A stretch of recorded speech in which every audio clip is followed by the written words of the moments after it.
Hi అందరికీ welcome back to Anuprasad vlogs. Welcome back to one more vlog guys. ఈరోజైతే chicken dum biryani చేసుకుందాం. మా husband చాలా రోజుల నుంచి అడుగుతున్నారు దమ్ బిర్యానీ చేయమని.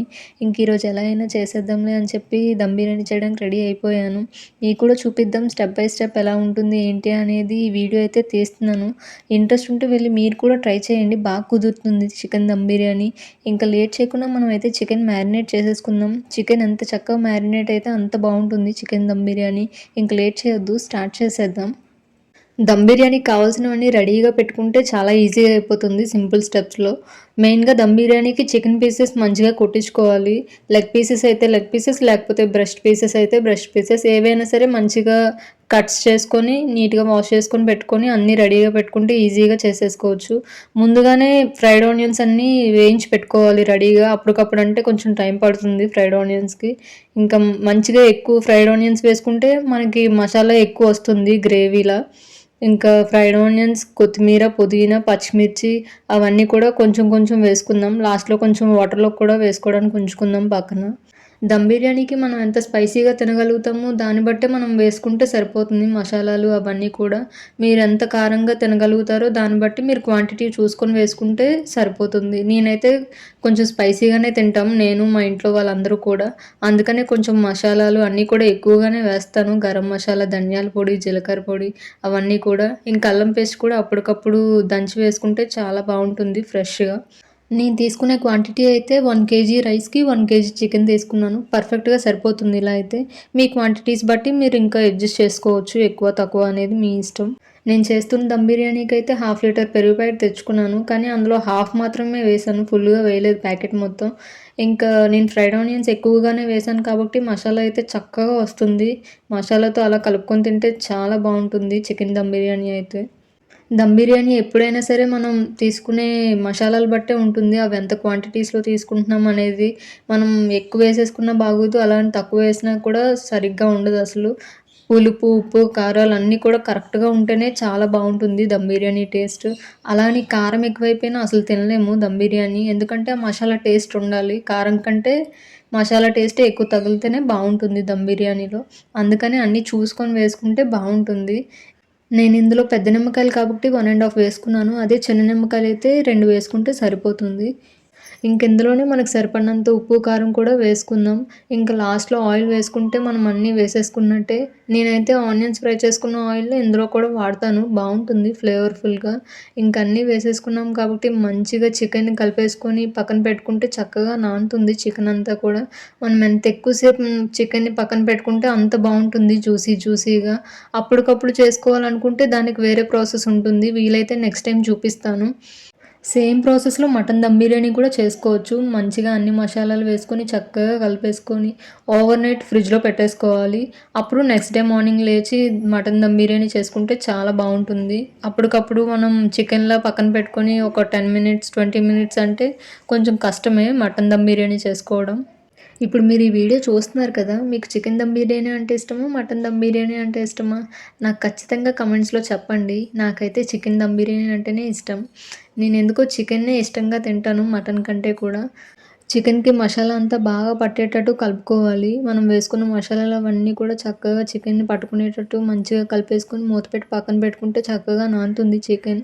ఇదే స్టేజ్‌లో మనం కొంచెం గ్రేవీకి ఆ చికెన్‌లో ఉన్న గ్రేవీ తీసుకొని పక్కన పెట్టుకోవచ్చు. కొంచెం ఎక్కువగా పెరుగు, ఫ్రైడ్ ఆనియన్స్ ఇవన్నీ వేసుకుంటే ఇంకొంచెం ఎక్కువ గ్రేవీ వస్తుంది. అప్పుడు మనం కొంచెం పక్కకు పెట్టేసుకొని దాన్నే చక్కగా స్టవ్ పైన ప్యాన్‌లో వేసి మరిగించుకుంటే గ్రేవీ కూడా రెడీ అయిపోతుంది. ఇన్‌కేస్ ఎవరికైనా గ్రేవీ ఖచ్చితంగా కావాలి అనుకుంటే అలా చేస్తే బావుంటుంది.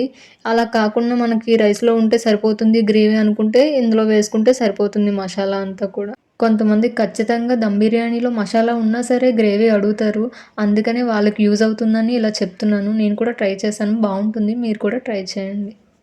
మసాలాలు అవన్నీ వేసుకొని చికెన్‌కి బాగా పట్టించి పక్కన పెట్టేసుకున్నాం కదా చికెన్‌ని. ఇప్పుడు మనం రైస్ కూడా నానబెట్టుకోవాలి. నేనైతే దావత్ రైస్ తీసుకుంటున్నాను. ఏ రైస్ తీసుకున్నా సరే ఒక 45 మినిట్స్, ఒక హాఫ్ ఎన్ అవర్ అయినా మాక్సిమం నానబెట్టుకుంటేనే బావుంటుంది బియ్యం. చక్కగా పొడువుగా వస్తాయి. నానకపోతే బియ్యం చాలా ఎక్కువ సేపు పడుతుంది ఉడకడానికైతే. అంత పొడువుగా కూడా రావనుకుంటాను నాకు తెలిసినంత వరకు ఉడికేటప్పుడు. మనం ఏ రైస్ తీసుకున్నా సరే ఒక 2, 3 టైమ్స్ అయితే మంచిగా క్లీన్ చేసుకోవాలి రైస్‌ని. అంత బాగా క్లీన్ అయిన తర్వాత మంచిగా వాటర్ వేసుకొని మూత పెట్టేసి చక్కగా నాననిస్తే ఒక హాఫ్ ఎన్ అవర్, ఒక 45 మినిట్స్ నానబెడితే చక్కగా బియ్యం బావుంటుంది. బిర్యానీ కూడా మొత్తం అంతా కూడా మన రైస్ పైనే డిపెండ్ అయి ఉంటుంది. మనం ఎంత చక్కగా ఉడికించుకుంటామో రైస్‌ని దాన్ని బట్టే ఉంటుంది బిర్యానీ అంతా కూడా. కొంచెం అటు ఇటు అయినా సరే బిర్యానీ అయితే మొత్తం తేడా అయిపోతుంది. బాస్మతి బియ్యం చక్కగా 2, 3 సార్లు కడిగేసుకొని నానబెట్టేసుకున్నాం కదా! ఈ బియ్యం అన్నీ నానేలోపు మనం స్టవ్ పైన వాటర్ అయితే పెట్టేసుకుందాం. నేను 1 కేజీ బాస్మతి రైస్ తీసుకున్నాను కాబట్టి 2½ లీటర్స్ వాటర్ అయితే తీసుకున్నాను. తక్కువ తీసుకుంటే ఏమవుతుందంటే దగ్గరగా ఉడికిపోవడం వల్ల ఫ్రీగా ఉండదు. బియ్యం విరిగిపోతాయి. అందుకని కొంచెం ఎక్కువైనా పర్వాలేదు. ఫ్రీగా ఉండేటట్టే ఉడికించుకోండి రైస్‌నైతే. అప్పుడే బియ్యం పొడి పొడిగా వస్తుంది. లేకపోతే విరిగిపోతే బిర్యానీ అస్సలు బావుండదు. ఇంకా వాటర్ అంతా చక్కగా మరిగిన తర్వాత అందులో మసాలాలు, జీలకర్ర, ఇంకా పచ్చిమిర్చి, కొత్తిమీర, పుదీనా ఇవన్నీ వేసుకొని చక్కగా మరిగించుకోవాలి. ఆయిల్ కూడా వేసుకుందాం ఇందులోనే. రైస్ పొడి పొడిగా ఉంటుంది అంటుకోకుండా. ఇంకా సాల్ట్ కూడా ఎక్కువగానే పడుతుంది వాటర్‌లో. ఎందుకంటే వాటర్ ఎక్కువ తీసుకుంటాం కాబట్టి ఆ రైస్‌కి పట్టుకోవాలి సాల్ట్. అందుకనే కొంచెం ఎక్కువగానే పడుతుంది. సాల్ట్ కూడా వేసుకొని చక్కగా అంతా మరిగించుకొని ఇప్పుడు అందులోనే మనం నానబెట్టి పెట్టుకున్న బాస్మతి బియ్యం కూడా వేసుకోవాలి. నానిన తర్వాత చాలా డెలికేట్‌గా ఉంటాయి బియ్యం. విరిగిపోతాయి పట్టుకుంటే. కాబట్టి చూసుకొని వేసుకోవాలి వాటర్‌లో. మనం రైస్ ఉడికించుకున్న వాటర్ ఉంటుంది కదా! అది చికెన్‌లో కొంచెం వేసుకోవాలి. ఒక టీ గ్లాసుడంత వేసుకుంటే బావుంటుంది. మసాలా అంతా కూడా ఈవెన్‌గా స్ప్రెడ్ అయ్యి చక్కగా ఉడుకుతుందనమాట. ఇంకా మెయిన్ స్టెప్ వచ్చేసి రైస్‌ని ఉడికించుకోవటమే. మనం కొంచెం ఎక్కువగా ఉడికించేసినా సరే బాగోదు. అలాగని తక్కువగా ఉడికించినా ఉడకడానికి కొంచెం టైం పడుతుంది దమ్ వేసేటప్పుడు. ఎక్కువగా ఉడికించేసుకుంటే ఏమవుతుందంటే దమ్ పెట్టిన తర్వాత ఇంకా కొంచెం మెత్తగా అయిపోతుంది రైస్. మనకెప్పుడైనా దమ్ బిర్యానీ అంటే పొడి పొడిగా ఉంటేనే బావుంటుంది ఆ టేస్ట్ అయితే. ఇంకా చూసుకొని మనం చక్కగా ఉడికించుకోవాలి. మనకు రైస్ ఉడికిందా లేదా అనేది ఎలా తెలుసుకోవాలి అంటే, ఒక రైస్ పట్టుకొని చక్కగా మనం ఇలా విరిపేటప్పుడు లోపల కొంచెం పలుకుండాలి. అలా కాకుండా పూర్తిగా ఉడికిపోయిందంటే మనం ఎక్కువగా ఉడికిచ్చేసామని అర్థం. కొంచెం పలుకుంచుకుంటే ఏంటంటే దమ్‌లో చక్కగా ఉడికిపోతుందది. అలాగని ఎక్కువగా పలుకుండేటట్టు దించేసుకుంటే దమ్‌లో కొంచెం ఉడకడం కష్టంగానే ఉంటుంది. ఇది మీకు ఎక్స్‌పీరియన్స్ అయ్యే కొద్దీ మీకే అర్థమైపోతుంది ఈజీగానే. ఫస్ట్ టైమ్ ఫెయిల్ అయినా సరే నెక్స్ట్ టైమ్ నుంచి మీకు ఆటోమేటిక్‌గా అర్థమైపోతుంది. ఉడికించుకున్న అన్నమంతా కూడా చికెన్ పైన వేసేసుకొని చక్కగా పైనుంచి కొత్తిమీర, పుదీనా, ఫ్రైడ్ ఆనియన్స్ ఇవన్నీ వేసుకోవచ్చు. నేనైతే ఓన్లీ ఫ్రైడ్ ఆనియన్సే కొన్ని వేశాను నార్మల్‌గా. నాకైతే పైనుంచి వేసేవి ఏవి ఇష్టముండవు. అందుకని ఇంకా అవన్నీ స్కిప్ చేసేసాను. నార్మల్‌గా కొన్ని ఫ్రైడ్ ఆనియన్స్ వేసి ఇంకా దమ్ పెట్టేయడానికైతే రెడీ అయిపోయాను. స్టవ్ ఆన్ చేసి దాని పైన పాతది ఏదైనా సరే ఐరన్ పాన్ ఉంటే బావుంటుంది. మనం దమ్ పెట్టేటప్పుడు ఖచ్చితంగా కిందనైతే పాన్ పెట్టుకోవాలి. పాన్ పెట్టుకుంటే ఏంటంటే ఈవెన్‌గా కుక్ అవుతుంది దమ్ బిర్యానీ అంతా కూడా కిందన అడుగు పట్టేయకుండా. అలా కాకుండా పాన్ పెట్టుకోకుండా డైరెక్ట్‌గా కుక్ చేసుకుంటే మాడిపోయే ఛాన్సెస్ అయితే ఉంటాయి. వీలైనంత వరకు కిందనైతే పాన్ పెట్టడానికైతే ట్రై చేయండి. ఒక హాఫ్ ఎన్ అవర్ దమ్ పెట్టేసుకుంటే మన చికెన్ దమ్ బిర్యానీ అయితే రెడీ అయిపోతుంది. ఒక 15 మినిట్స్ హై ఫ్లేమ్‌లో, ఇంకో 15 మినిట్స్ లో ఫ్లేమ్‌లో పెట్టుకొని స్టవ్ ఆఫ్ చేసుకుంటే దమ్ బిర్యానీ అయితే రెడీ అయిపోతుంది. స్టవ్ ఆపిన వెంటనే సర్వ్ చేసుకోకండి బిర్యానీ ఎప్పుడు కూడా. ఒక 10 మినిట్స్, ఒక 20 మినిట్స్ ఉంచాకే మంచిగా సర్వ్ చేసుకుంటే బావుంటుంది. మంచిగా కిందన గ్రేవీ అంతా కూడా సెట్ అవుతుంది. స్టవ్ ఆపిన వెంటనే సర్వ్ చేసుకుంటే ఏమవుతుందంటే గ్రేవీ అంతా కూడా అంత సెట్ అవ్వదు. వాటరీగా ఉంటుంది. అందుకే కొంచెం సేపు గ్యాప్ ఇచ్చి సర్వ్ చేసుకుంటే చాలా బావుంటుంది.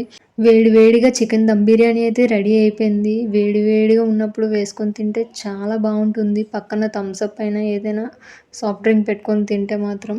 చికెన్ దమ్ బిర్యానీ అంటే చాలామంది అమ్మో! చాలా పెద్ద ప్రాసెస్ అని అనుకుంటారు. కానీ చాలా సింపుల్‌గానే అయిపోతుంది. ఒక 2, 3 స్టెప్స్‌లో మాక్సిమం అయిపోతుంది అన్నీ రెడీగా ఉంటే.